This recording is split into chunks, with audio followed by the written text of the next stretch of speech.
At the start of the year, we told you about Governor Ducey making water conservation a bigger priority. Now we're getting a look at some of the policies he wants lawmakers to consider. The governor wants to prevent a shortage in Lake Mead by expanding something called forbearance, where groups conserve how much they use and store what's left over in the lake in an effort to keep levels up. 1075 is the number everyone is watching because when water levels in Lake Mead fall below 1,075 feet above sea level, a shortage gets declared.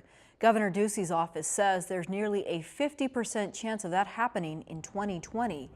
For some perspective on the impact a shortage would have, we turn to Sharon Megdal, director of the Water Resources Research Center at the University of Arizona.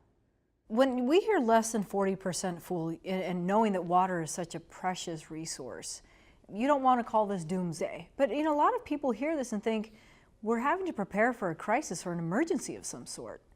Well, I would rather think about the situation with Lake Mead and the potential of shortage as not a crisis, but a challenge that we're preparing ourselves for.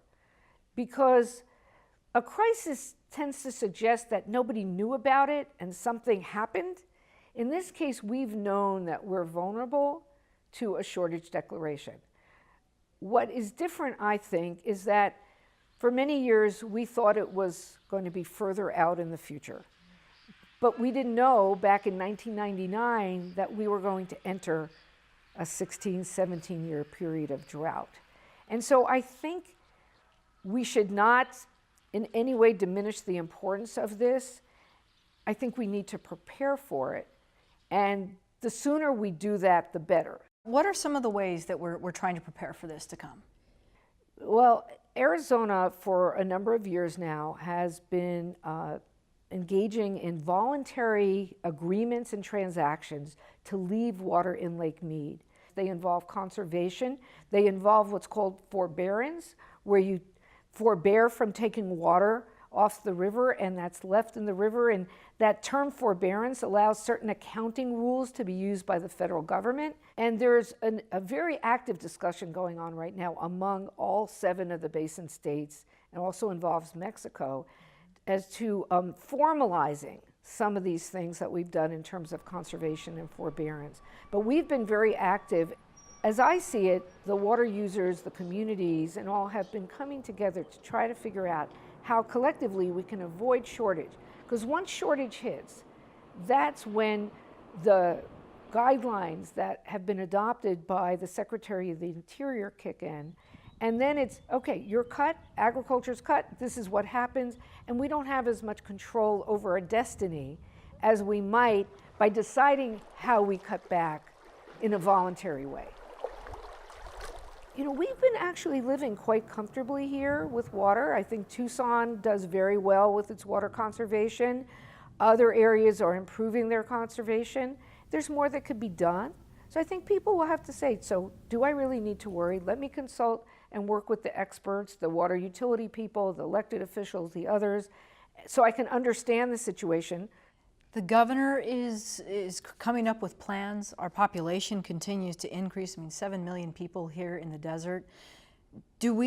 Are we in the right place right now having these conversations and coming up with plans should there be a shortage? Regarding the Colorado River, I think it's actually excellent that there's been let's say, a heightened discussion, a renewed awareness of the importance of discussing these things on a statewide basis.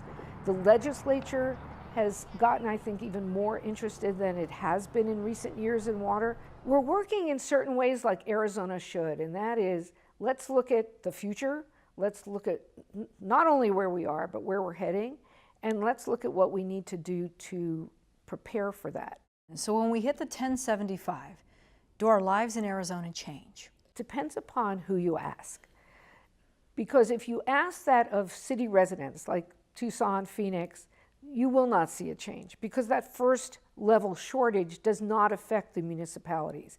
And even if we had a deeper shortage, we have the Arizona Water Banking Authority that's been storing millions of acre-feet of water underground for times of shortage for the municipalities. But there are others who get hit quite hard if there's a shortage aren't under the current regulations, particularly the farmers in central Arizona, because they are the first to be cut when there is a shortage.